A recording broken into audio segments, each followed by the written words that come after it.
Thank you, Kathy, and thank you for the organisers inviting me to speak.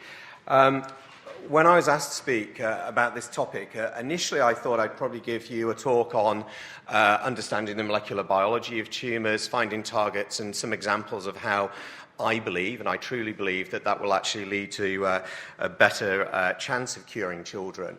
But when I looked at the programme, I saw that one of my colleagues, David Jones, is going to speak on that and the German experience. So I decided to take a different view, and this is trying, in my experience, to look at this from a parental point of view. What should you do when this unfortunately occurs?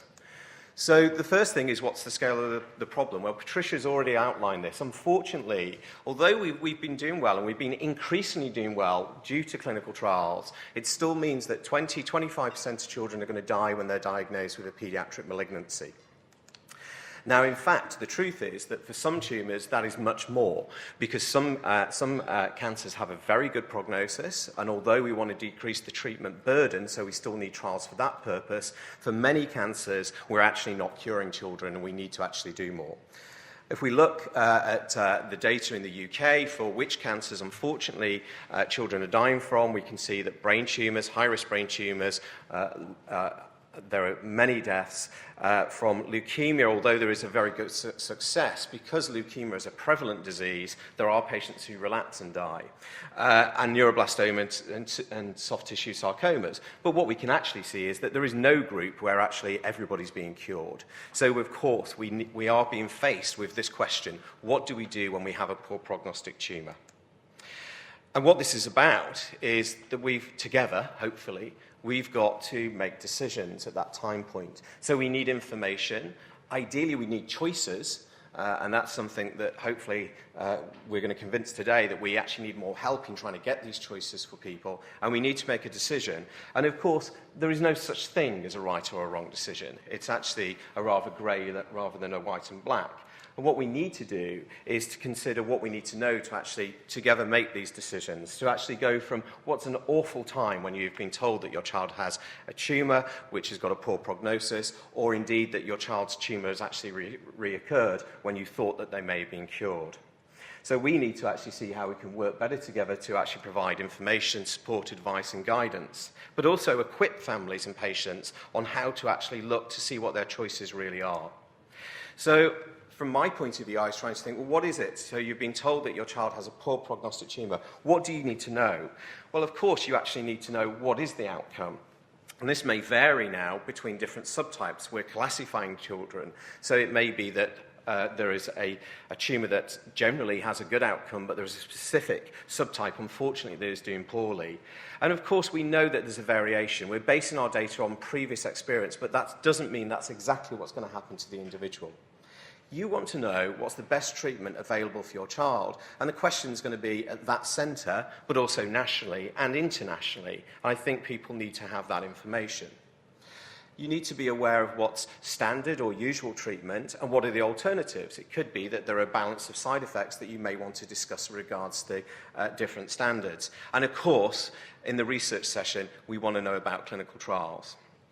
In order to evaluate that, we need to know about the side effects, the risk, and how successful it may or may not be. And I think also, because these are children, we have to think about the burden on them. So the amount of time they're going to spend in hospital, have various investigations done. And also, how are we going to measure the success? Is this going to be via scans? Is it going to be via tests? Is it going to be just with time?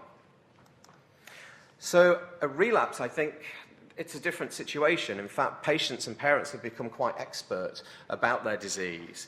And obviously the first question is, why did this happen? It may be that you thought you had a very good chance of being cured. Why did this happen? And there may be some explanation that the disease has changed over time.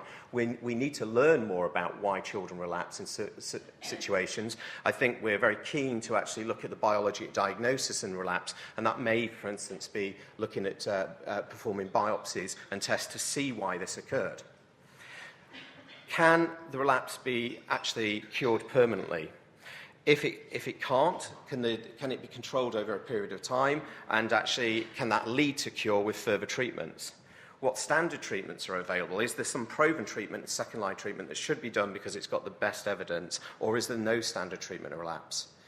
And of course, what research options are available, and are they available in the centre, are they available in a network, are they available in my country? And what are the likely impacts in relation to any of these treatments? And of course, sometimes we have to be aware that we might have to ask the question at relapse that my child's actually got symptoms, and should we be introducing palliative care? And does that mean, is that an and, or is that an or can it all be done at the same time? So what are the relapse options? Well, we have to be honest that in nearly every circumstance, cure after relapse is less than it was at diagnosis. That certainly doesn't mean it's not possible. In some conditions, it is highly likely, but in many, it may be very difficult. So if it's still curative, what's the chance of remission, that we can't see the disease, and what's the chance that that remission will then lead into a second chance at cure? If, unfortunately, the chance of cure is low, we have to think about what we do in that circumstance. A really difficult decision for everybody. Of course, everyone should have symptom care, and that should occur despite what we do. And then we need to consider whether we actually want to look at further tumour control, even if cure is not possible, which could involve cancer-directed treatments, which may well be radiotherapy, chemotherapy, but we have to think in a different way. Is this going to help to control the tumour? Is it going to help to relieve symptoms? So palliative radiotherapy relieving pain, could that actually help? But we have to then balance the side effects of that versus the benefits. And of course, we may at that point also look at experimental and clinical trials. So how do we assess this when we're parents and patients? We need to understand the phase of clinical trials, and actually Pam has given you a very good explanation of the drug development process. We need to consider why we might go on a clinical trial. Obviously, for direct benefit, this is probably the major reason, but also the hope that this may actually be an exception in some circumstances, but also possibly about future benefit. So even if it doesn't benefit the individual child, that it might benefit future children. And we need to make an informed and considered choice. So there is information on clinical trials, and I'm pleased to say, because Pam's actually gone through, and Kath is going to be delighted, I can skip through some slides and concentrate on some further things. So we know phase 3 trials are actually the ultimate endpoint, that phase 2 trials are a link to actually see whether there's activity, and that phase 1 trials are where we actually establish new treatments, usually in the relapse situation. But I'd say that there are exceptions now, so in a particular disease that I want to make progress on in my career, which is DIPG, that we know it's such an awful disease that actually it probably is acceptable to be doing phase 1 and new agent studies up front, so we have a choice. So how do we go from this situation? How can we help people make choices? So there is a little in the literature, and I've taken this systematic review to just give you some idea of where various surveys, interviews have suggested why people choose to go on to clinical trials. So parents saw the major reason, and remember, this was in the context where treatment was no longer likely to be curative. But parents still went into that advocating for their child for the best chance of cure. And that was their hope, even when they might have been told that the chance of cure was very low. That was still their hope. But parents, of course, weighed up the benefits of secondary goals, such as improvement in symptoms and extending the survival, but also the quality of that survival, and also the benefits for future patients. Interestingly, young people, when asked, had similar but slightly different goals. That they, of course, wanted to extend their life expectancy, build good quality, and of course they were hoping for cure. But they also had an altruistic view. They did want to actually help others by involving in cancer research. And doctors, showing that people are not different, they want to benefit their patients individually. It may be that they understand, unfortunately, the likelihood of cure is very low, but there could be some benefit. But of course, because they're seeing a global view, they're very interested in increasing the knowledge and experience to advance care, particularly knowing that that has helped other children previously. So how do we consider, or how do we choose a trial? Well, the first question we have to ask ourselves is about availability. And there is no doubt that although it's increasing, as you've heard this morning, we need more trials. Therefore, we need to start. And I think that you always start with your treating team to ask. But there are actual clinical registries that one can actually look at to see what trials are available. I think some of those are not so user-friendly and actually could be improved personally.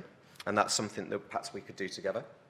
One has to be aware that when you do find a trial, they're quite strict eligibility criteria, and you may not be able to go on it. So you may find a trial which is suitable, but then for one reason or another, unfortunately, the patient can't enter onto that. And then you need to consider the available evidence. And obviously, for a phase 3 trial, we'll have a lot of evidence that's relevant. For a phase 2, quite a lot of information. But for a phase 1, it may be that there isn't a lot of prior information. You may ask the questions, has there been any other pediatric studies? It may be the drug's been studied in another pediatric cancer or indeed in another pediatric disease and has been repurposed, so we know something about the exposure in children. What's the adult experience? Remembering, of course, that it may well be that this drug has been studied in different cancers. However, increasingly we know that those different cancers may exhibit the same genetic mutations that actually are occurring in certain childhood cancers. And if there is strong evidence that it's worked in those mutations, so an example being BRAF mutations in melanoma, which doesn't affect many children, but we're currently running studies in BRAF mutated childhood tumours where we're seeing responses in different types of cancers, there could be some quite strong rationale to help you make a decision. And of course, there'll be laboratory evidence, but remembering that there have been, as we say, many mice cured of cancer in the laboratory, but it's not translated into as many patients. But I think increasingly the evidence from the laboratory is increasingly predicting potential response, particularly with targeted therapies. As well as that, though, you need to consider the burden of treatment. So, of course, when you go into a trial, one has to think about how would this be administered. Is it oral? Is it a tablet that my child can swallow easily? Is it intravenous? Does it mean they have to stay in hospital? The side effects, of course, may be known or unknown because this is experimental. And what's the likelihood and the severity of that? What investigations will be done? It may be that there's very low side effects, but the burden is more from blood tests and from perhaps us wanting to do biopsies to learn more about the biology and various scans that are going to be done. And, of course, the number and the length of visits to travel. All of these have to be considered. So I think it's important that we understand what we're all doing as a group and together in partnership in the factors. And I think that it comes down quite often to trust and communication. So there's no doubt that a lot of these studies suggest that when there's a strong trust, that actually helps. But of course, it's very important that is shown to be valid and that trust is actually shown to be informed. Hope. I actually think all hope is real, I have to say. But of course, it's how you actually judge that. And I think it's important, if you're given the right information, that you balance that hope, that it is realistic. So it leads us on to another question in reality, which is that you may wish to have a second opinion. And actually, in fact, I would say it's very rare now that any treatment decision in the developed world for a child with cancer is taken in isolation by one doctor. There are multidisciplinary teams that will discuss at the important decision points what's the best option. So you get several heads thinking about this. But of course, it may be that you want to go further. And doctors will not, or certainly should not, be offended by you asking for that because they do it themselves on a regular basis. So that may be that there's a direct communication between a treating team and the second opinion. I think that is valuable because actually you can give that information directly and speak with colleagues and make it more knowledgeable. But of course, the families and the patient may want to see a different opinion face-to-face. These days it can be done by email. I just did a Skype consultation in regard to this for somebody very recently. So we can facilitate this. And obviously the outcomes that are hoped for is either to confirm that indeed the treatment that's been suggested is the best option and feel better about that, or to consider if there are other options that are actually valid.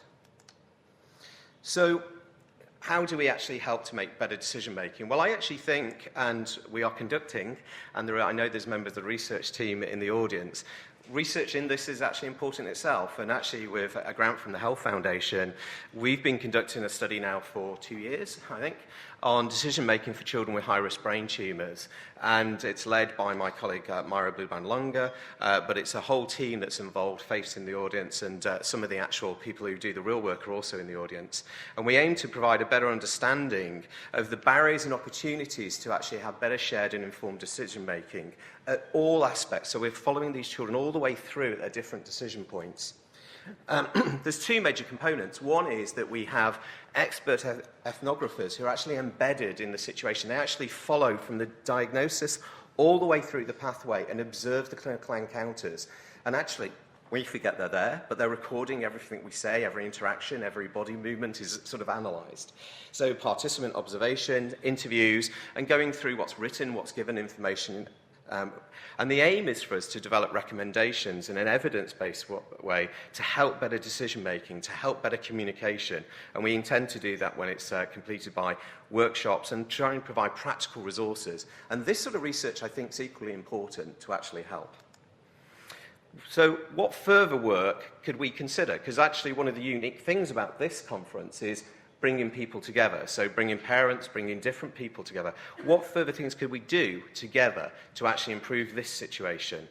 Well, the first, which Patricia is pioneering, but we want other people, is better access to novel therapies. Because without this, we don't have choice. So it might be fine about making better choices, but we need choice in the first place. The research priorities, I think, are important. It's fine for us to say what the research priorities are, but what really are the research priorities from patients, from the kids, and from their families? I think we want to complete our work on decision-making, and that will be extended. And we need, I think, to try and start to think about how we can inform and provide guidance on when you're assessing clinical trials. When you go on the internet and Google and you look and you see there's a trial here in the States, there's a trial in China, there's a trial in Russia, there's a trial in the UK. How do you evaluate those in a realistic way? And I think actually we haven't done enough to provide people with the tools about that, and that's something I think we could do together. So I think that partnership is the way that we can move forward on this. In addition to the science, I think we have to consider how we are best placed to work as the best advocates together for the children at the different points that they have, whether they have a good prognosis or a poor prognosis. Thank you.